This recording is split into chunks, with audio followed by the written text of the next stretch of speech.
5 recently released albums is nice and compact and concise. It fits on one hand. That's not nearly enough. How about 7? Let's do it again. For the second straight week, we have 7 recently released albums that you need to check out. So let's cut the crap and get right to it with our first recommendation. And that comes in the form of Third Ion with their album Biolith. Now, these guys are a Canadian United States progressive metal collective that involves members that at one point counted themselves in the membership of the Devin Townsend Band as well as Into Eternity, at least for 2 of them. And also Justin Bender. I thought that was one of my friends from here in town, but apparently there's another one, and he's a musician. What's going on, buddy? So these guys are pretty unique considering their progressive metal style. Also includes a little bit of an homage to video games, which you can see in the title track of this album, which is 9 minutes, 51 seconds. Might as well just say it post-borders the 10-minute mark. The beginning of this has that nice little 8-bit, chip-tune registry to it, which is pretty freaking awesome. Now, overall, this is a disc that is able to sort of mold and bend its way through its 8 tracks. It's 50 minutes of length, and definitely captivates some audiences. Now, I still think that this band is a little bit rough around the edges, needs a little bit of polish, but overall, I like the glow that they're going for. And I like the fact that whenever they do go a little bit more lengthy with songs such as State of Flux and the aforementioned Biolith, they definitely have a lot of that atmosphere that you need in order to captivate and hold the attention of a listener for that entire time frame. Whenever they go a little bit shorter with songs such as Cosmic Delusion, either that or the very final track, Corpus Solaris, this is where you hear a little bit more of the pensive, a little bit more of the softer side of this group, which is also very good by its own right. So if you like progressive metal and dig video games, this might be a band that's a bit of a match made in heaven. They're not quite the megas, but they're pretty good, so check them out.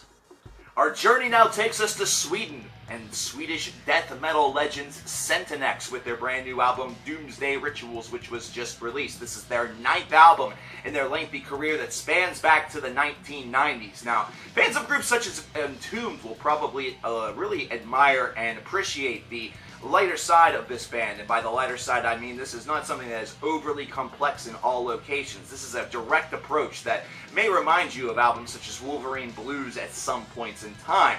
However, the fact that this band only goes within the 2 to 3 minute range, never really post-bordering that closely on the 4-minute range, should not necessarily dissuade you.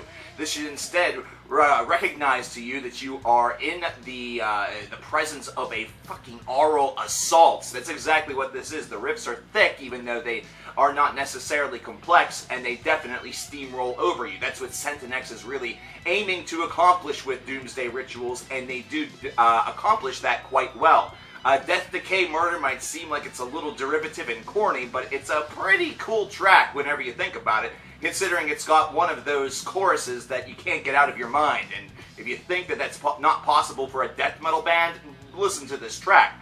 Aside from that, Exist to Feed is a damn good track. Sentence to Suffer, which follows Death, Decay, Murder, is also very solid. And I just dig the fact that this band is being uncompromising as opposed to worrying too much about over-technicality and doing sweeps galore and trying to be, the brand new Obscura or something like that. They know their identity. Their identity has been pure since the 90s. If you like old school Swedish death metal, then definitely check out Doomsday Rituals by Centinex. Although I have a feeling you probably have already. How about an album that so far has been pretty highly regarded among you folks in the nation? InterARMA with Paradise Gallows. This 9-track album is sludgy. It's got a southern charm to it. It's got just sort of a stoner vibe to it. It's got some death metal. There's a little bit of everything in here, and those that are willing to take this journey are no doubt going to find something from it that's going to change them.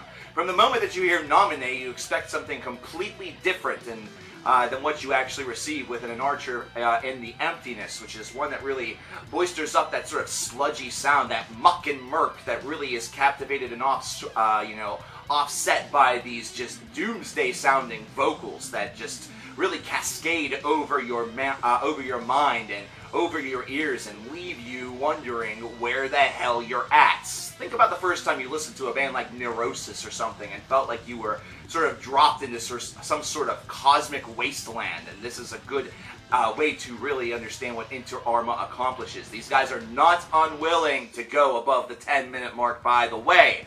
with songs such as Primordial Wound, The Paradise Gallows, and Violent Constellations, all going above and beyond the call of 10 minutes. And let me tell you, these are where the band really shines. Not that the band's 7 to 9 minute work isn't all that good, but for some strange reason, whenever they have these longer pieces, Jesus, are they captivating.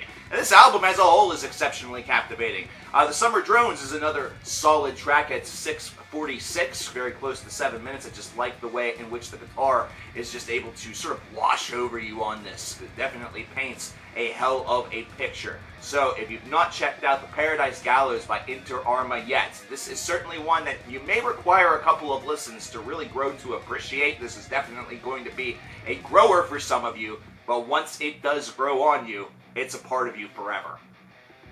Nocte Obducta with Moultonthiyagam. And I feel as though I owe a sincere debt of apology to the German people after that one. These guys are an avant black metal band, or an avant-garde black metal band, and if you're expecting to hear the brand new or the next Model of the Well or something like that, that's not what you're going to get here. These guys are sort of doing their own thing and have been for a while. They've been active since the 90s, 13 albums roughly to their credit. And this one is a lengthy affair, and definitely they are avant-garde down to the production value. The production value has a little bit of a distance effect, which offers some detachment, and it certainly gives these compositions a little bit of that feeling. Now, these guys are interesting, considering the first 3 tracks will go between the 6 and the 9 minute range. Certainly booster up that avant charm, sort of take you on a journey that you're not really too sure where the next turn is really going to give you. 2 tracks after this don't even hit the 2 minute mark and sound almost like odes, almost like an intermission of sorts, moving into the mammoth 6th track, which is the Shira Mogontiacum, which is 19 minutes and 2 seconds in length, and this is certainly the centerpiece of this album. Man, this one swirls quite a bit. It has a huge first portion to it that lasts the first 10 minutes roughly, and then it swirls into something completely different that has a more aggressive feel and a more aggressive sound to it for its final 9. And this is definitely the highlight of the album, considering even though it sort of crawls a little bit, it's one that definitely requires a little tenacity in order to get through. It definitely has a terrific payoff, so these guys have great charm within their music to really keep you suited. The very next track gives you 7 minutes more, and then it just sort of finishes off with a bit of softer melody until you get to the very last track. This is a little weird one. This is going to require a lot more digestion than the InterARMA that we just talked about, but if you're willing to take this journey, there is a lot of reward that really leads you to your destination, and it's one that I do recommend for those curious folks always looking for a brand new avant-garde project to digest. So check this one out. Oh no! I need to talk about big business. Damn it! I'm so against big business. Anti-establishmentarianism. No. Big Business, the band. Duh. With Command Your Weather. 9 tracks. And this features one of the members of the Melvins. It's more of an alternative rock that has a little bit of, a little that stoner vibe to it. It does have some metallic quality as well. Really, you can call this whatever you want. But these guys are pretty good. This is an album that, what's cool about it is the first couple of tracks really go by very quickly and have a nice higher register to it. And I don't mean higher as in, but maybe you want to draw that conclusion. That's fine by me. I don't care. Whenever you get into Popular Demand, which is the 5th track off of this disc, it slows down a little bit for this 7-minute captivating piece of work. Man, oh man. Love the dense riffs on this one. I love the way in which it just sort of swirls around you and just sort of gives you a great sense of where you are. Big Business has always been a group that has found a little bit of that middling point between just straight-up alternative rock that perhaps the Melvins once boasted whenever they were influencing the grunge scene, and this newer age of the Melvins that just do kind of whatever they want, considering this is a group that has focus, but also is unafraid to explore a little bit, and Popular Demand really etches that idea into your mind. The second half of this disc certainly has sort of a similar register to it, and what I like about what this band does is how they're able to sort of give their sides of the album, like the side A and side B, that long track at the end in order to really booster up some of that experimentation, because Horses at the very final portion of this album does the exact same thing that Popular Demand did, and I like the fact that they leave that sort of as a apt crescendo, a fantastic finale for each side. So if you like the Melvins, if you like something that's a little bit more alternative-y, Big Business is your way to go. Check this one out. Okay, so you've listened to the Big Business album and say to me, hey, that was pretty good. Give me a little bit more metal. Okay, try the Poison Red by Nonpoint. No, I'm serious. Yeah, these guys are a new metal group. They have alternative rock roots, stuff like that. These guys have opened for Disturbed.